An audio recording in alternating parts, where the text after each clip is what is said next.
You are using my budget template or creating your own, I'm going to show you how I do our monthly budgeting with a spreadsheet, as well as how I track our expenses throughout the month. When you open up the spreadsheet, it will force you to make a copy. So just click make a copy and you can rename it whatever you want. Personalize it. This is going to be your budget. Okay, for this template, everything in bolds has a formula pretty much. So you can see right here is the formula. You don't want to mess with that. So these columns or these rows along, the rows along here that have bold, you don't want to mess with the formulas because you don't want to mess them up. Also, throughout the template, budget, this is how much you are planning for the month. At the beginning of the month, you'll set your budget. So it's how much you think you're going to make or how much you think you're going to spend on all of these expenses. At the end of the month, you'll come in and put in how much you actually made and how much you actually spent. The percent of budgeted income, I like this because it helps show what percentage you're spending on things. So I like to donate 10%. We like to save 20%. Or it can also show you in your expenses where a lot of your money is going. It can help you see some red flags. This over and under negative is bad. So at the end of the month, I budgeted 100. Let's say I made 150. So it's positive. That's good. That means I have 50 extra dollars. If I only made 50, it will be negative, and negative is bad throughout the whole spreadsheet. So starting with the income, we'll just type in a few sample numbers. Jeff, let's say he makes $5,000 and has a side hustle making $250. So it's automatically going to do the math for me. And so total income is $5,250. Let's say we don't have any other income. So we can come here, select those rows, right click, and just delete them to keep it clean. Or if you need to add more rows, you can go ahead and do that. Let's say this isn't enough. We can add rows. You just do not want to add the very top or the very bottom. You want to add here in the middle. So right click, insert a row. Let's say this is another side job. And if you want to get these formulas, you just select them and drag it down here. But we don't need them, so we are just going to delete all of those. And it's going to do the totals for me. Then moving on to donations. If you don't donate, just put 0. Most people, most millionaires donate, and a lot of budgeting experts recommend 10%. So we'll say $500. So we can see if my goal is 10%, I can see 500 is going to put us close to 10%. If we don't need these, we'll just right click and delete them. If you want to add more, you add more.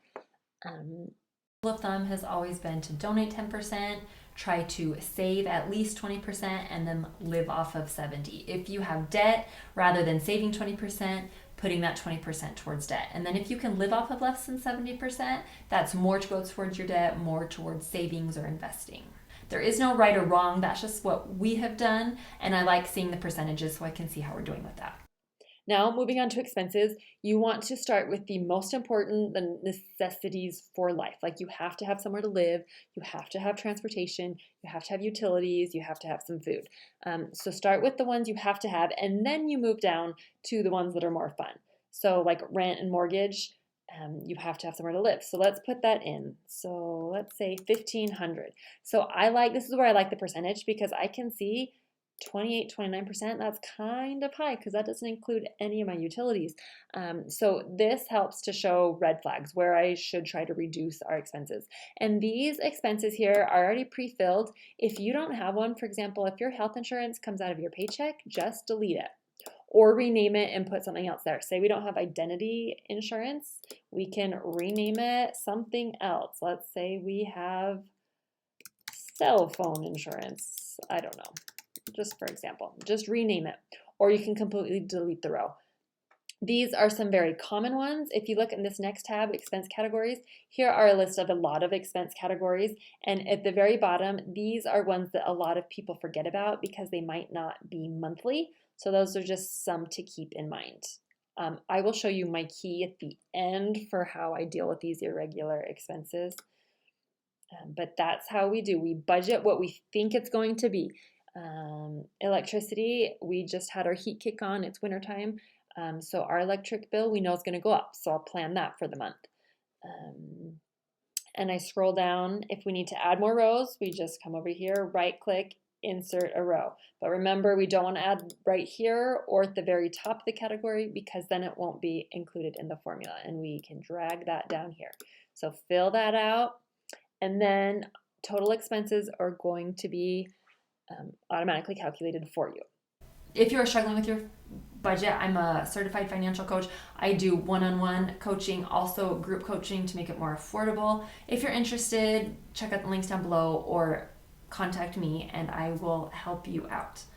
For debt, whether you're doing debt snowball, debt avalanche, just list out all of your debts. If you're going to do debt snowball, I like to list them out smallest amount owed to largest amount. And what we're going to do for the budget amount, we're just going to type in the minimum payment for each of our debts. So let's say we've got a credit card and the minimum payment is $140 for that. Then our interest rate, 20%. The beginning balance, this is how much you have outstanding. So how much you owe right now. We'll say it's $5,000. Then we go throughout the month. Let's say we would type in how much we actually paid towards our credit card. And at the end of the month, you will manually type in the end balance because a lot of times there are extra fees or charges. So I don't have the math automatically done for you. You have to actually type that in yourself. But you would list out all of your debts and then the minimum amounts you have to pay right here. And then we're doing a zero-based budget. So all of our expenses we want to equal to our income. So we'll type in the minimum payment for everything, all of our expenses, and then we'll get down to the end. And if we have extra money, we're going to put as much as we can towards this first debt, the number one debt, minimum for everything else. And we'll try to pay that off as soon as possible. But for now, I'm just going to type in all the minimum balances. Let's say we don't have any more, so we're just going to delete these. And then moving on to savings. This is, you can include your investing here. If you have your investments taken out of your paycheck, you don't worry about it. But let's say we have emergency fund. And this, I love this. So let's say it's not full. We just have, maybe we just have 5,000 in our emergency fund. We're trying to get up to 6,000. So we're going to put 50 into our emergency fund this month. And so our balance, I said, is 5,000. But what I love about this is the $50 is what we budgeted. So let's say we actually put 50 in. But then we needed some new tires. So we spent $250 on a couple of new tire, couple of tires. I don't know what that would buy us. But it's automatically going to do the math for me. So I planned to put 50 into our account. We actually put 50 into our emergency fund. We had 5,000 at the beginning, but we spent this 250. So it's going to calculate the end balance for me. I love this. These savings or sinking funds are great for irregular expenses. So maybe you have life insurance that is you only pay it once a year. So you figure out how much you would need to set aside each month. So maybe it's $40 every month. You'll move it into a separate savings fund. Or maybe you have, for us kids, extracurricular. Are non-monthly. Most of their expenses are non-monthly. So I figure out how much we want to set aside each month. And then when we do need the money, we can track it right here. I love that. So our goal is to have our money out equal to our money in.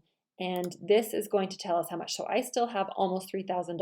Obviously, I haven't filled in all of our expenses, but we want it. If it's negative, that means we went over. We have to cut back some of our expenses or increase our income. If it's positive, we still have money to put away. We can put it towards our debt or in towards savings. But then how I track our expenses throughout the month, I love this.